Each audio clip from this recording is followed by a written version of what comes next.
लोकांनी दिलेली पसंती आहे।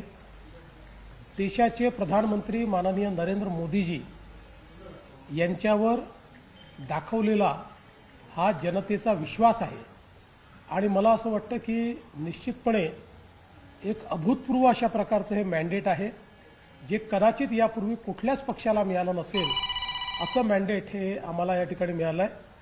मी महाराष्ट्राच्या जनतेचे अतिशय मनापासून आभार मानतो। मी नागपूरमध्ये आहे, हे माझं मतदारसंघ आहे।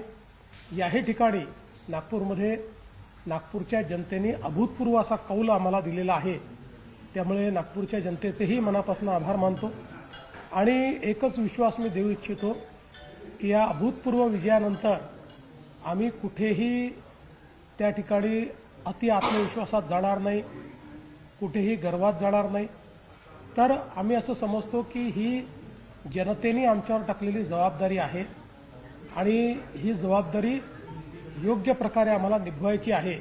त्या पुढच्या काळातही आम्ही चांगल्या पद्धतीनं कारभार चालवून, पारदर्शी प्रामाणिकतेतून कारभार चालवून आम्ही हा प्रयत्न करू की या ठिकाणी हे जे काही मॅन्डेट आहे त्या मॅन्डेटला साजेसं आमचं काम असेल। मुंबईचा महापौर कोण होईल यावर चर्चा होती, मराठी होईल, हिंदू होईल, कोण होईल, आता कोण कल्याण डोंबिवली त्या मुंबईच्या महापौराच्या चर्चेला पूर्ण विराम आहे, कारण महायुतीचं बहुमत आलं आहे। महायुतीने पहिल्यांदाच स्पष्ट केलेलं आहे महापौर महायुतीचा, महापौर मराठी, महापौर हिंदू। ठाकरे ब्रँड करण्याचा प्रयत्न केला होता, परंतु ठाकरे ब्रँड जो आहे तो चालला नाही या निवडणुकीत, विकासाचा जेव्हा होता ब्रँड। मी असं म्हणेन की महाराष्ट्रामध्ये ब्रँड जर म्हणाल तर एकच होता, तो म्हणजे हिंदू हृदय सम्राट शिवसेना प्रमुख बाळासाहेब ठाकरे।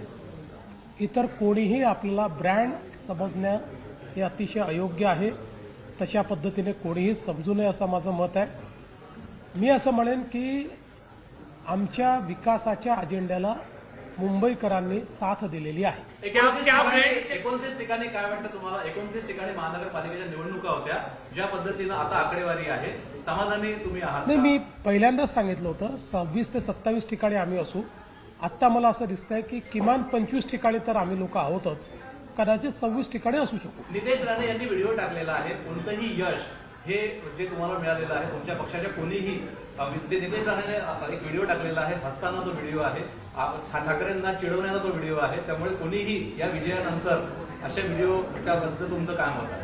नाही, मला असं वाटतं की जिंकण्याचा आनंद आपण व्यक्त केला पाहिजे, पण कुठल्याही परिस्थितीत आपला आनंद हा कोणाला उन्माद वाटेल असा प्रकारे आपण ते करू नये। मला वाटतं आपल्याला सगळ्यांना माहिती आहे की ठाकरे आणि राणे हा एक इतिहास आहे, त्याच्यामुळे कधीकधी काही गोष्टी जेव्हा अभिव्यक्त होतात तर त्याला एक पार्श्वभूमी असते, ती पार्श्वभूमी त्याला आहे। पण मला असं वाटतं की विजयाचा उन्माद कोणीच करू नये। मी मगाशी देखील आमच्या सगळ्या कार्यकर्त्यांना आव्हान केलेलं आहे की इतका सुंदर विजय मिळालेला आहे, याचा आनंद जरूर मनवा, पण त्याचा उन्माद करू नका। सर, आपण हिंदू हृदय सम्राट बाळासाहेब ठाकरे यांच्या ब्रँडचा उल्लेख केला, काहींनी त्या ब्रँडची दगा केली आणि तो आज रिझल्ट समोर आला आहे। निश्चितच मी असं म्हणतो की जर बाळासाहेबांच्या विचारांची प्रतारणा केली नसती तर ही अवस्था कधीच आली नसती। या विजयाचं श्रेय कुणाला देता तुम्ही?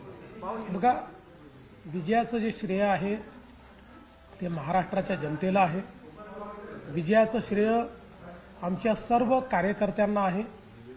आमचे महाराष्ट्राचे अध्यक्ष रवींद्र चव्हाण, आमचे मुंबईचे अध्यक्ष अमित साटम, महाराष्ट्रामध्ये आमचे निवडणूक प्रमुख चंद्रशेखर बावनकुळे, मुंबईमध्ये आमचे निवडणूक प्रमुख आशिष शेलार आणि यासोबत जे असंख्य कार्यकर्ते आणि पदाधिकारी, या सगळ्यांचं हे श्रेय आहे।